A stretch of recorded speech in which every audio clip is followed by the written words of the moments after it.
Desperate for any kind of job, low-paid workers in the UK are being caught in the trap of what's become known as zero-hour contracts.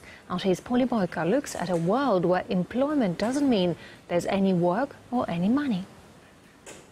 You have a job, but you don't know when you'll work or if you'll be paid. That's the reality for 1 million Brits employed on zero-hours contracts. McDonald's has admitted that it employs 90% of its UK workforce in this way. Staff are expected to be ready for work in the mornings in case they're summoned by their bosses. They also have the right to refuse shifts. Crucially, though, there's no guaranteed minimum set of working hours per week, hence the zero in the title. This man in his 20s is on a zero-hours contract with a well-known restaurant chain.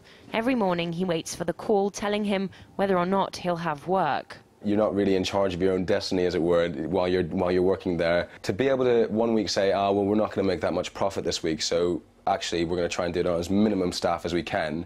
You guys can all be cut, and we'll just do it on 3 staff this week, is completely unfair. The government have promised to investigate the controversial employment terms amidst concerns they're leaving an increasing number of Brits in financial limbo, with few rights, low pay and no stability. I was stuck in this job and had no guarantee of other jobs. I wasn't making enough money to pay the rent. I was falling behind on bills. The number of zero-hours contracts has shot up during the recession. Some economists forecast that employers will return to hiring workers on better terms when the economy recovers.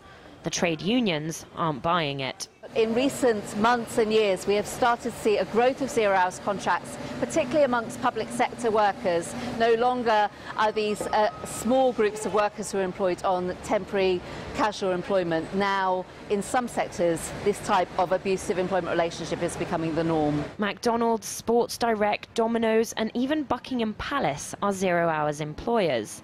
They've been accused of exploiting people desperate for any kind of work. It's part of the race to the bottom to drive down the terms and conditions, the pay of all working people. And unfortunately, big business is using the austerity measures from the government, the economic crisis, as an excuse to use these contracts. But business representatives say that the financial crisis is forcing companies to use zero-hours contracts. Those people that criticise zero-hours contracts have got to recognise the impact that that would have on unemployment levels. If zero-hours contracts and the flexibility that zero-hours offers wasn't available to employers, I don't think it would be acting as the kind of employment stabiliser we're seeing it work as. The terms of these contracts may suit the bosses, but many of the young people on them say that while they're on 0 hours, they've got zero chance of any financial stability.